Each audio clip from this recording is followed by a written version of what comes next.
Hello and welcome to Technocare Industries SAP Geek. This is Anurag and today we are going to continue on our course of Employee Central Payroll. Today we are going to start with a new series of videos which will be C1 to CN. This series of videos will be dedicated for end users for SuccessFactors Employee Central Payroll, or you can say payroll managers or payroll administrators of Employee Central Payroll system.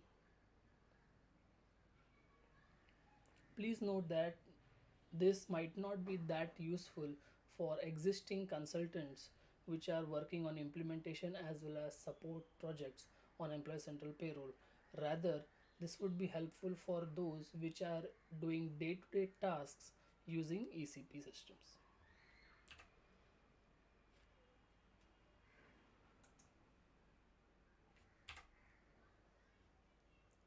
For those who are following my other courses, you must be knowing that I also have two courses. Course A, which is dedicated on integration with ECP, SuccessFactors integration with ECP. Course B, which is dedicated for payroll control center. And now we are starting with course C, which is ECP administration or SuccessFactors ECP administration.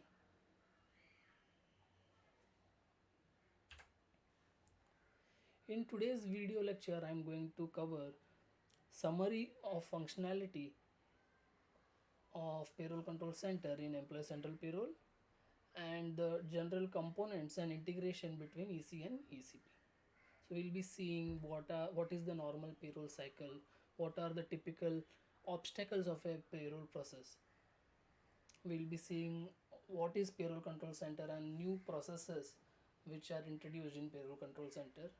We'll also see the different components which are available for integration in EC and ECP.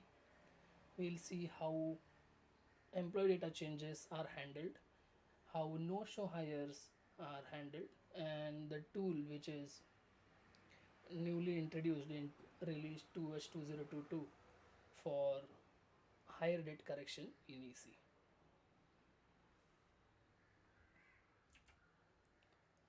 Let us first start with the summary of functionality which is delivered in payroll control center within ECP. Let us talk about what is a payroll cycle or what is a normal payroll cycle. Okay, so payroll in layman terms is the calculation of payment of work performed by every employee. So payroll comprises of number of work processes including the generation of payroll results, the remuneration statements and implementation of bank transfers and felicitations of check payments. Um, payment of salary to employees can be in the form of cash, check or direct bank transfer. Now this is how we define a normal payroll cycle in a layman terms. What are the different obstacles of a normal payroll cycle, right? So during the payroll cycle there are certain deadlines that must be met, right? For example, the employee has to receive the payment no later than a fixed date. Typically it can be last working day of the payroll period, or it can be the last working day or last calendar day or 28th of every month and so on. Across different organizations, this date of payment may vary from scenario to scenario. However, one thing is common: the employee has to receive on the said date every period. This period can be a month or week or bi-weekly or semi-monthly. So there can be n number of different payroll periods which are maybe country specific or your organization specific, based on the frequency of which in which the payments are done to employee. Also, the deadline is there for the tax declaration statement that must be submitted to the authorities, not no which cannot which cannot exceed a particular date. Okay, so let us consider this as a actual production payroll run, and these are the different steps which needs to happen after payroll is completed. So I told you everything that is that is done after payroll processing is completed has to meet a particular deadline, whether it can be a pay statement or a tax declaration or social insurance contribution or employee payment or financials update. And basically, in a normal payroll cycle, what happens is, based on these deadlines, entire payroll processing window is defined in a backward way, backward termination way. In almost all the cases, various iterations has to be done in order to get a correct results. Typically, these iterations take a form of overnight back jobs, or traditionally, it was in SAP HCM or in S4 HANA HCM. It was a it was taking a form of a overnight batch jobs. So what we see uh, here is that payroll process that are heavily influenced by this batch thinking mentality.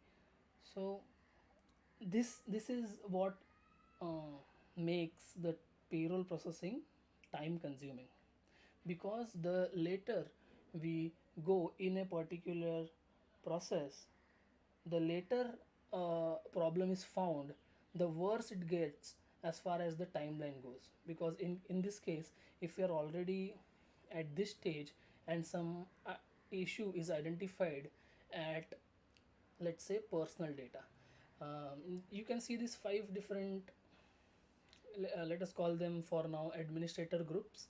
So these five different administrator groups are responsible for different areas for of employee data. For example, this may be for personal data, this may be for time data, this can be for tax data, this may be for gross data, right?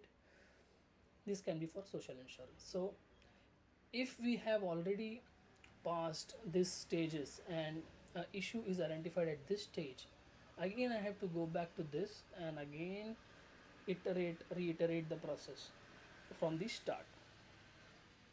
So after all this has been done, someone in a managerial role has to review and sign off that all the data is now good to go, and we can proceed with payroll processing. So to run a successful payroll, productive payroll, uh, any payroll team needs to needs many manual steps to get correct and consistent payroll results. Typically, we or customers need large Excel sheets, spreadsheets with processing descriptions and the information on who has to do what and by when. Still, there is little or no transparency over the complete end-to-end process. For example, how do you get an overview of all different weekly, bi-weekly, semi-monthly or monthly payroll processes running at certain point of time and find out their status? Also, you get the same errors in every payroll period, and you wonder why this is happening again and again, and no one has fixed the root cause or looked into the why aspect of the errors. The same error is often solved by different people in different ways with different results and side effects. Like, for example, if there are two administrators responsible for social insurance, right? This particular administrator, when a same error goes to this particular administrator A within the same group, he might give a different solution which might work, and the same error which is encountered by administrator B within the same group, he might give an alternate solution or different solution which might also work. So finally, all these experts process this unique know-how on how to identify and solve this problem, and this is a issue for organization, because if they leave, this know-how is gone and we need to rebuild the process. So these were some of the obstacles which are present in a typical payroll process. We are not discussing about ECP right now. We are just discussing about whatever we have discussed for a normal payroll cycle and the obstacles of payroll processes. These are generic processes which happen across all software solutions, across all organizations in any given payroll process. Okay, now let us see what is new in payroll control center and new payroll control center processes. So payroll control center is here to help you solve all these obstacles and to make entire end-to-end payroll process simple and efficient. Okay, the basic and simple idea behind this is, let's verify the data quality whenever there is a change in employee data, such as a change event can happen through a HR person changing master data or data upload or import through some other programs and so on. A so-called policy contains all the validation rules and tells us whether the data quality of a specific payroll process is good or not.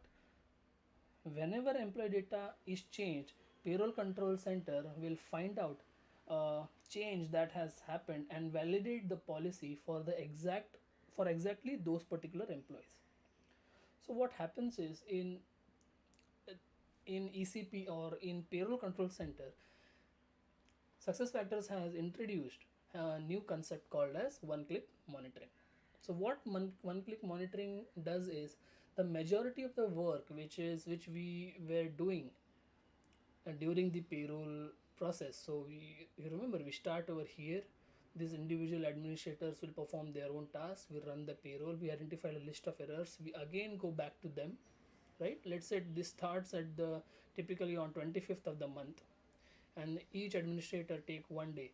So let's say this process is completed by or 2 days. So this process, all these 5 processes are completed by 26th and 27th of the month, and 28th of the month we have to pay the employee. So this is the deadline for employee payment.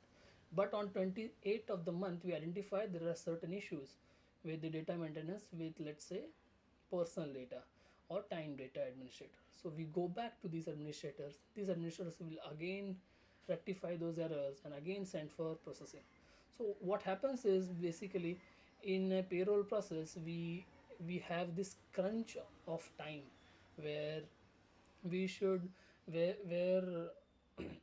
where because of the tight deadline on which the payment has to happen, we sometimes might there are chances of manual error in this process, and this is what basically this makes it time consuming.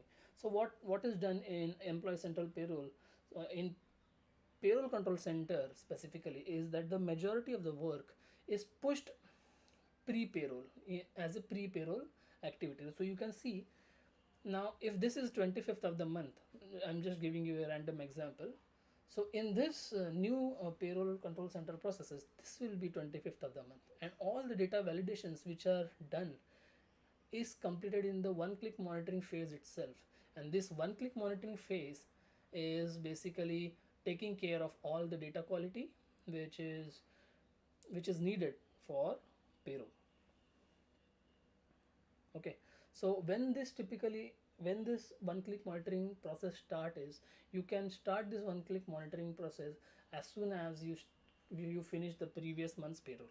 Okay, so let's say you have completed previous month's payroll on last day of the month. On first day of the current month, you can start this one-click monitoring.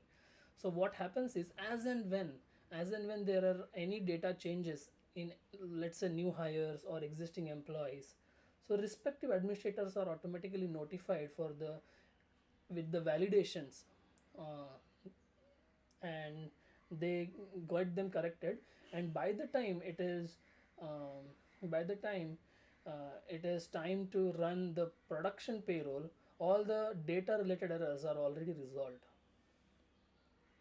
Okay, so because there are no errors or almost zero errors before payroll productive payroll, it becomes really a very straightforward and easy task for payroll administrators and managers to manage the further process, as the only thing pending is the follow up of all these different processes which needs to happen post productive payroll.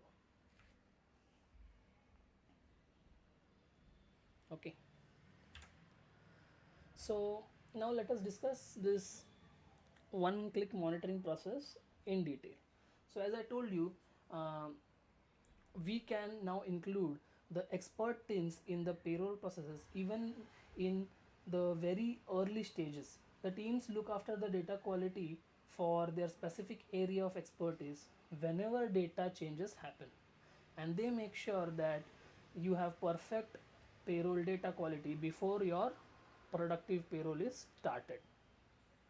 Okay, so this brings us to the exact point where there is real innovation happening.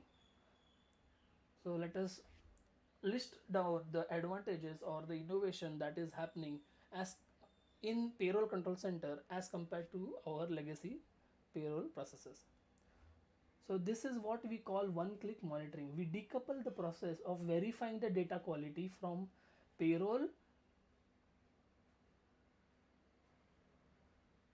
to pre payroll process.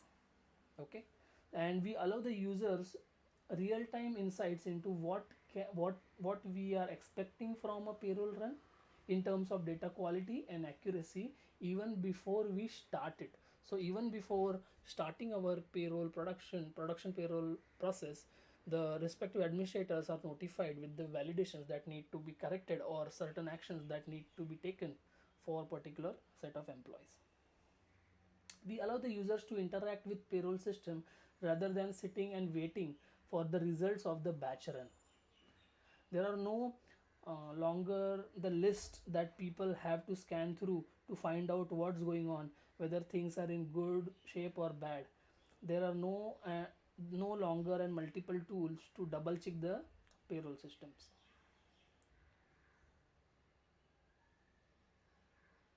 Through using the idea of policies, all how about when is a payroll perfect aspect is kept inside the payroll control center, and the consistency is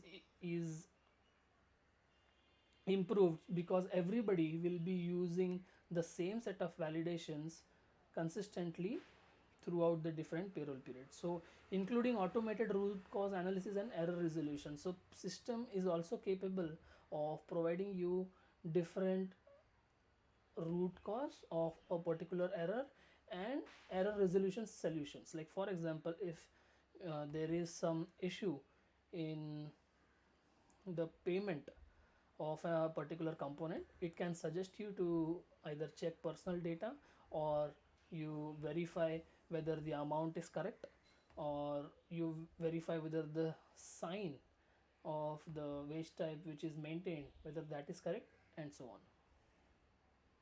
So with all these things put together in a new modern and fresh user experience, or I would say user interface, which is easy to use and it focuses on absolutely necessary things only.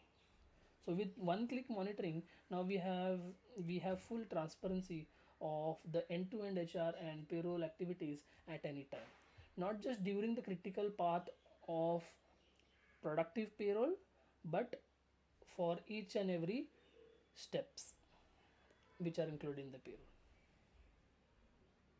Yes, so I believe now this one click monitoring and the advantages of one click monitoring are clear. With this, let us move on to the next process, which is your PCC production payroll. Once it is time to run production payroll, we can do this using the user interface and in the payroll control center.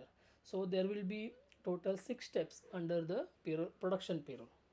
So first will be start payroll, run payroll, simulate payroll posting, run payroll data validation, verify payroll data quality, and end payroll production, right? So when we do start payroll production, so when we start this process, So what will happen is all production payroll for all assigned employees will be started. So master data maintenance for all these employees will be locked until the production payroll is finished, and only selector paid payroll administrators will be allowed to change employee master data.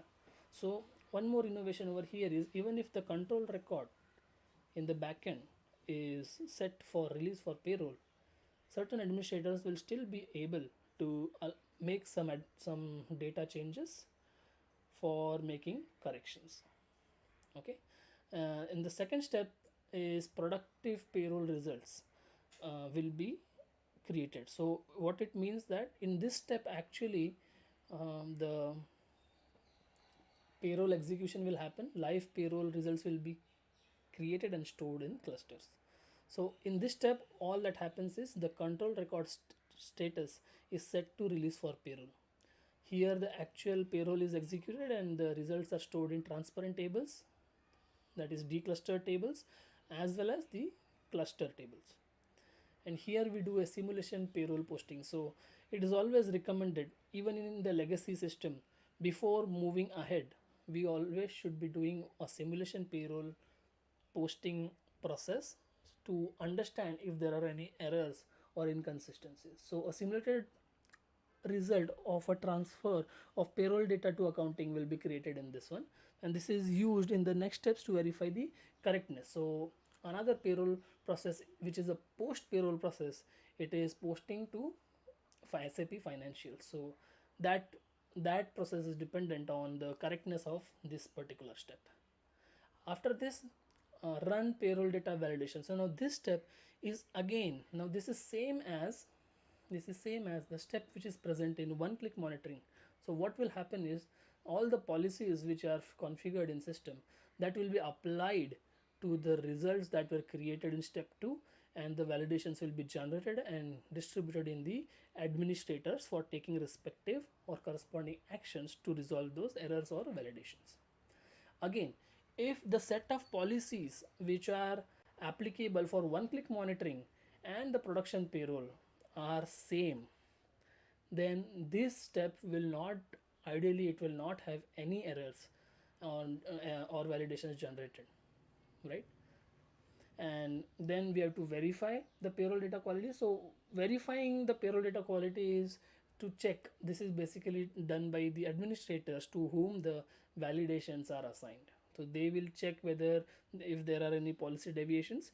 In case of policy deviations, assignment can be done to the right people for correction, and the respective corrections can be done in system.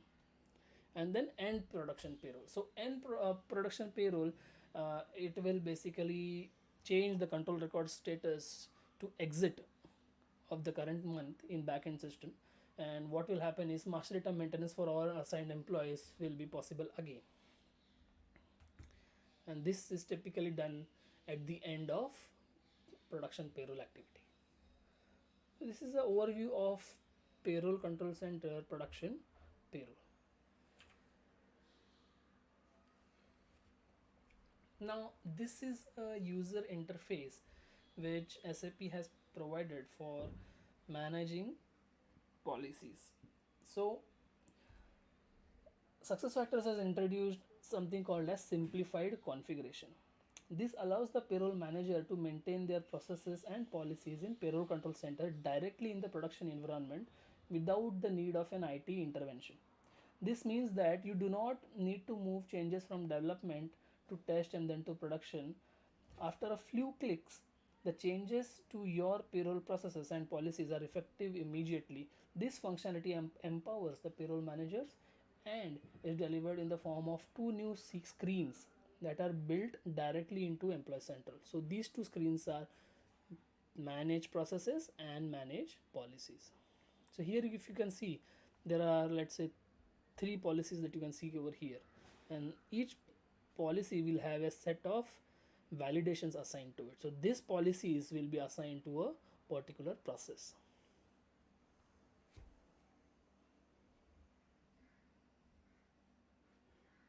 Okay, so this is the screen for managing policies, and the next screen is for managing processes. So let's say if I click this one, I click on this one click monitoring. Inside this, what all different policies needs to be assigned. First they need to be created over here, and whatever you do in manage processes or manage policies, it will not be saved in a tr, so it is basically um, directly saved in a particular client. So it is client specific. This needs to be done in, if you are using three environments, this needs to be done in development, quality as well as production. But the main advantage of doing this multiple times for individual systems is that to give more flexibility to users and reduce their dependency from the IT, business IT. Now, there is one more tab or user interface for my off cycles. A payroll manager can run off cycle payroll using the off cycle my off cycles user interface. This functionality has been enhanced since the initial release with additional off cycle reasons and notifications.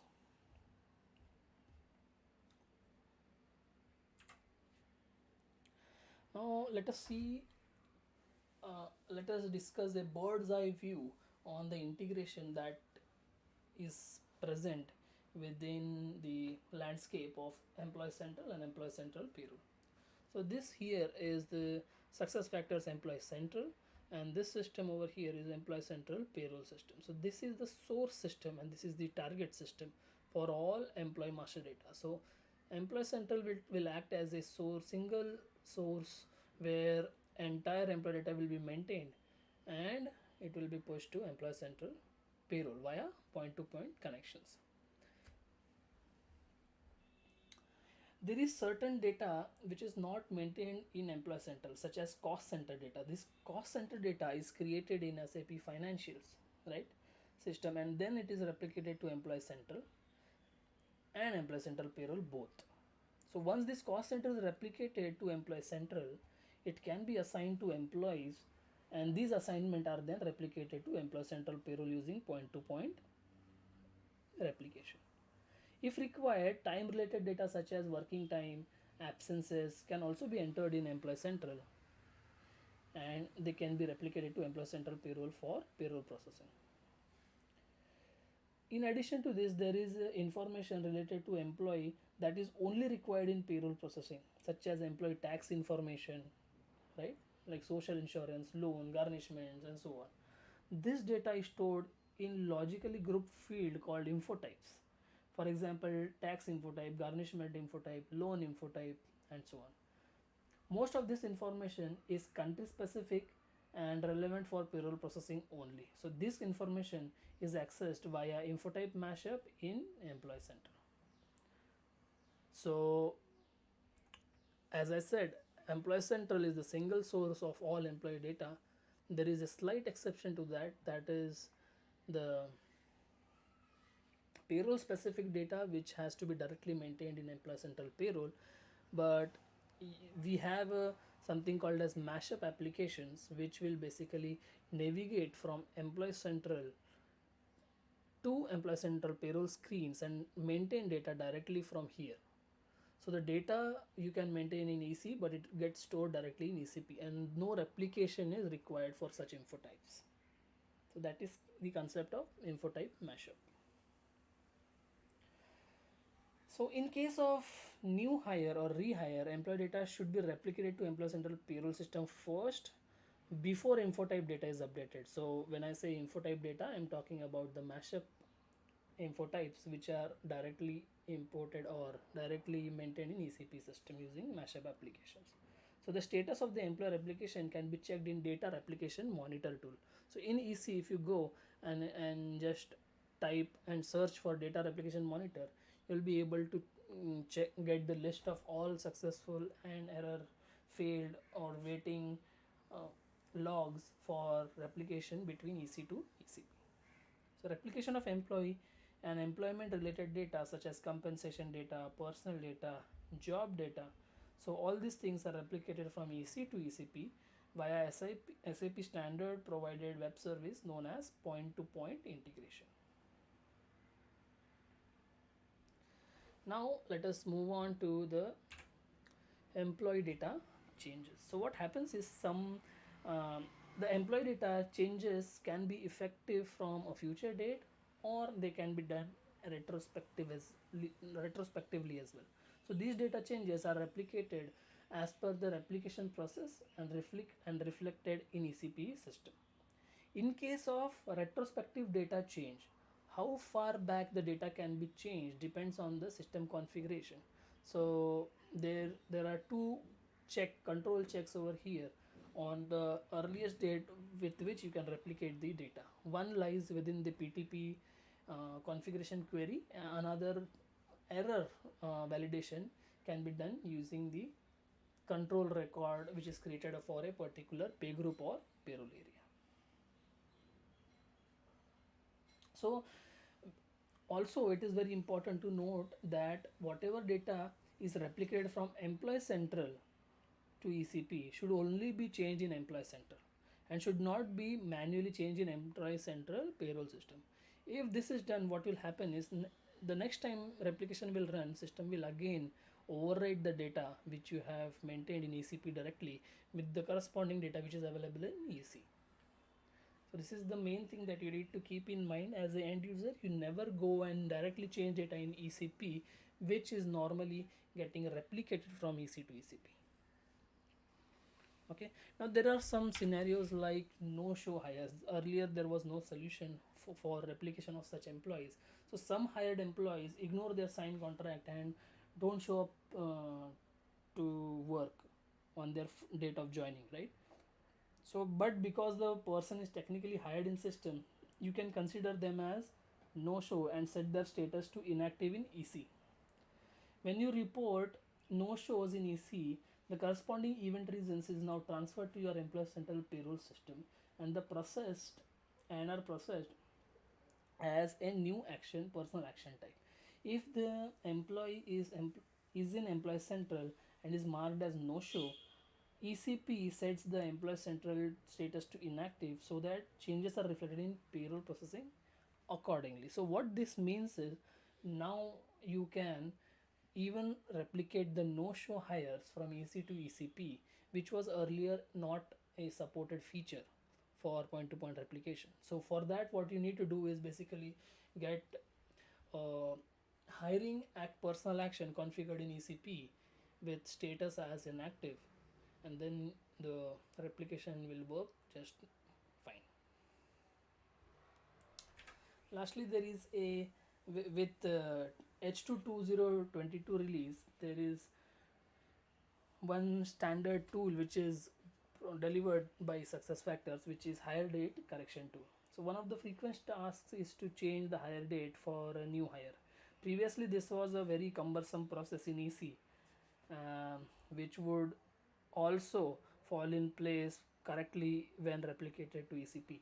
So what now? What is the process now? Is the standard hire date correction tool can be used to make changes to the hire date for both future date changes as well as back date hire changes. So you just have to go and search for hire date correction tool in EC and you'll get it. So in our C1 to CN series of video lectures, basically again I am saying we are going to cover only the end user from an end user's perspective or an end user's view of Employee Central Payroll. So we are going to cover Employee Central Payroll overview, which we did today. Now upcoming in the upcoming lectures you will see employee payroll data management, payroll process and alert resolution, subsequent payroll processes, off-cycle Employee Central Payroll processes, payroll auditing. And